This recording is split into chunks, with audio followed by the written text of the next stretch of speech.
Hello again, investors. I'm Dr. Quentin Florence, And I'm Doug Vanderland. Welcome to DR Dialogue. where conviction drives change so your money can do better. Wow, I love that every time I hear it. Well, welcome back, investors. Better money. That's the topic that we've got in store for you. And we just encourage you to listen to the whole podcast because we got some free stuff coming at the end of it. So we're glad you're here to take this ride and this journey to expand your comfort zone and start investing based on your identity. Yeah, and I'm so excited about this topic today, Doug. Because we get to dive into better money, but specifically into our world views and how our worldviews help lead us to our God-given identity. All right. So we've received some great questions and feedbacks based on our last few podcasts, and I love the fact that now we get to take a deeper dive into our identity. And Doug gets to tell you about a free offer that's coming at the end of the podcast. Absolutely. Who doesn't like free stuff? Welcome to the show. No guests today, Quentin? No, it's just us again. So you guys have to put up with us for one more episode. Uh, next one. Next one. So, in addition to sticking around for the free stuff, we've got a guest coming next time that's going to really, really hit straight to the heart to becoming a courageous investor. So, let's get it going, shall we? Yeah, no problem. So, Doug, we always like to say this, and I know we've done it multiple times, but you've been in the investment world for 40 years. And I know a lot of conversations we've been having lately, you've just been reflecting on worldviews. And I think it'd be great if you tell our audience, why have you just now started reflecting on worldviews so much? Thank you, Quentin. Yeah, worldviews. What a topic. Let's get right after it, right off the jump. Yeah, I think the first place that really struck me and what drove me to a deeper quest into my worldview and what was driving me both professionally as well as personally was this whole concept around scarcity, Mm. that there's just not enough. And in my life, I saw how scarcity just drove too many decisions. That this concept of if you don't get it, somebody else will, or if you don't get it now, it may never become available. And how it's really become a mantra in so many areas of our life. And where it wasn't so much the concept that really struck me, but it was much more what was happening inside me as a result of operating with a worldview of scarcity. And that was, I found myself either self protecting or self promoting, of just trying to keep what I had because there wasn't enough to go around, or trying to proclaim how much I had so that I could get more. And neither of those concepts I felt were really operating in line with who I wanted to be, who the Lord called me to be, who I wanted my kids to think of, or how I wanted my kids to think of me. And so it was in that perspective of within this scarcity, what is this? And one of the first things that manifested was that I was looking for certainty in a world that was uncertain. That's so good. That is so good. I think not only our listeners, but myself, when I heard you talk about self protection versus self promotion, I think that's a world that we've all lived in at some point in our lives. And I know from my perspective, the reason why I was there is because I didn't know my identity. So I always was looking to not only show that I'm the best at something, I then had to protect whatever I achieved so no one else could get it or be a part of it. And that just led to isolation. Mm. And so in my life, the Lord took me on a journey where He helped me discover who He created me to be. So that when I act fully from my identity, there's nothing to protect and there's nothing to promote because that is just who I am. Yeah, tell me some more about identity, Quentin. Tell me about how did you know that this is my identity? Yeah, so I actually did a pretty in-depth study where I did some work from this book by Jamie Winship called Living Fearless.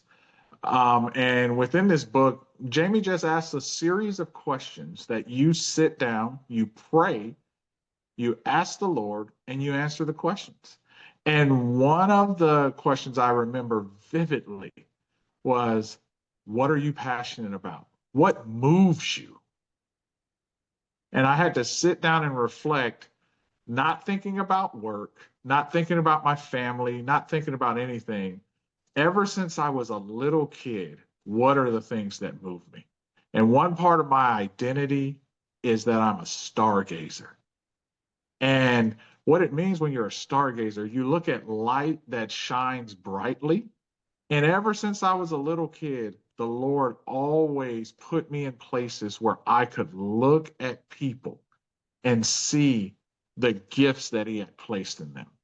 And I always wanted to promote those gifts and help encourage people in those gifts. So when I sat down, I answered those questions and really dove into it, I became and received a better understanding of, part of the identity of who God made me to be. So good. It's so good. When I've had a super similar experience that when I heard God say, "This is your identity,"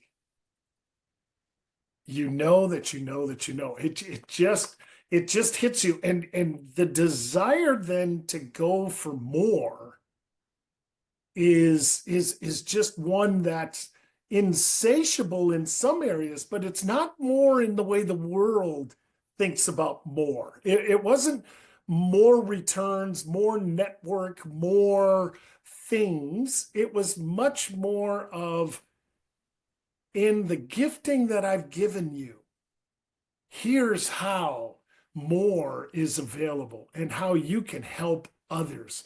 And so it took that focus off of me, that self protection or self promotion, and it really drove me to an others first mentality. And I think that you and I, in our organization, in our business that we've developed, we've been able to put an others first, a client's first focus in there.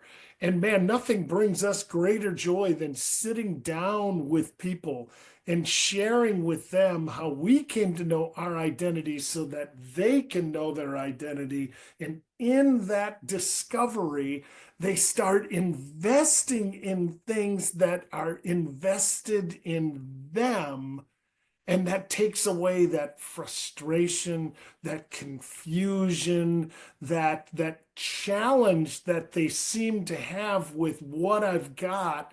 I haven't been able to use in ways that I feel satisfied or that I feel others have benefited from it. I've left a legacy, shall we say. Yeah, that is so good. So good. It reminds me of our previous episode where we were talking about scarcity mentality and scarcity investing with your head versus your heart. And what I've learned, when people know their identity and they are using their money from their identity, all of that just goes out of the window, Yeah, right? so Because when we true. talk, yeah, exactly. When we talked previously, when you invest with your head, sometimes you make money. Sometimes you lose money. When you invest with your heart, sometimes you make money, sometimes you lose money. But when you're moving in your identity, you're not even concerned about whether you're making money or not because you are helping others to walk fully in their identity. But let me be perfectly clear. Our focus of better money, of double result investing is, which is the ethos of who Quentin and I are, is you can have better returns Mhm. and a better world. There's no need to be concessionary there. And you can do it. The real joy is you can do it with others. I'd love to go back, Quentin, to your comment before about isolation. I know that Mhm. you do some coaching, but one of the things that so frustrated me as a football coach for a number of years was the lack of teamwork. This whole concept of my only way up is at the expense of someone else. That sure sounds like self-protection and a scarcity mindset to me. Do you have any stories that you could share regarding your sentiment around isolation or your coaching or how identity is coming to play? Of course, every coach has stories around that. If any of our listeners have ever coached a sport, particularly a team sport, you know all we do as coaches is try and get our players to function together as Yeah. one unit. And in order to do that, we have to get everyone out of the mindset of self-promotion and self-protection. Many times you actually have to sacrifice for the betterment of the team. And so the investment world is driven by supply and demand. But Quentin, isn't the investment world driven by supply and demand? That if you can have something of perceived value, but yet bring a scarcity element to it, doesn't that create a demand and therefore value? Okay. It does create a value, but many times that value leads to isolation and it leads to a feeling of wanting more. Yes. You're never really satisfied. And that's because you've become disconnected. You're focusing on driving your portfolio, driving your numbers, and we miss how can we connect and help with others while driving those. And So do, it's that isolation that leads us to wanting more. in isolation, at least in my life, fear, guilt, and shame become the three most obvious. I mean, you can ask anybody, have you heard you can't do that in your mind today? And literally everyone across the face of the earth says, "Yeah, I heard that today. Yes. I Yes, I, of I course. had that exact feeling. This negativity of what are you trying that for?"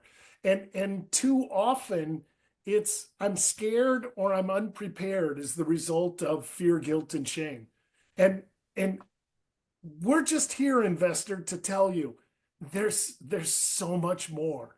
There's so much more that when you understand what you were called to be, how is it that God Almighty thinks of you that when you start investing into that and with that as your launch pad, how there's just so much joy that comes from that. And the joy of sharing it with others is even more inviting and more fun. And that's what we're all about. And that's why we put this together because we want you to experience that joy that we have. Quentin, have you found in your experience that fear really drives poor investment decisions?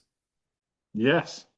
I've found not only professionally, but um, personally, making decisions from a place of fear oftentimes leads me to that fear that I'm worried about actually occurring, whether it leads me to a loss in an investment decision or a bad outcome or of something personally, fear is a driver that none of us should use to make our decisions.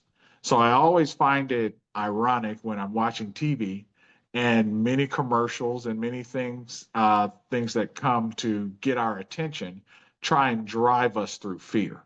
Totally. Because most of the time it leads us to the very place that we do not want to be. Could not agree with you more. Mm. That fear isn't disabling. Yeah, that's not right. Skip that. Cut that one out. As I was saying, fear often leads us to a place that we don't want to be. But when we change that fear and attack it and become courageous, that actually leads to the outcomes that we all want. Doug, I hear you say all the time, why don't we just look up and step into the things that scare us the most? And when Now you that do that first step through fear, that first step through fear can oftentimes take that comfort zone that we thought we were living in and just expands it to the place of the freedom to do the things that you were called to do. exactly. And that's where we want to be. We want you investors to join us in being free to do the things you're called to do, because it's the only way we can get that fulfillment that we're all searching for. The concept of identity, especially around identity investing, is probably new. And for some, it may really feel uncomfortable. But I can assure you that in this journey that we're going to take together and hearing from others, it's so freeing. It's such a great opportunity to look at who I am in a different way and what I'm doing with the resources that I've been given. And it can be a thrilling ride, and we look forward to taking it with you. Yes, we cannot wait for you guys to join us in stepping outside of our comfort zones together. That's right. Very, very good. So, Quentin, at the beginning of the show, I put a hard sell on this free stuff at the end of the meeting. So, tell us what we're doing and what we can announce and tell our investors is going to happen. Absolutely. We're launching a free newsletter at the end of the episode today that's packed with real content and no fluff. It is designed to inspire, inform, and invite you to join us in courageous investing. So please scan the QR code that's at the bottom of this video, and you will receive your newsletter shortly. But boy, we've got so many topics that we just can't describe in these videos that we wanted to give you something of recurring and lasting that we'll talk about head investing, heart investing, but most importantly, talk about identity investing. And Quentin, what else can people expect in this newsletter? Yeah, not only are we talking about, the different types of investing, every guest that we'll have on will have a little bio about them and a little more detail about what they're doing at their firms and different things in the community, as well as some market trends that are going on today in private investing or public investing.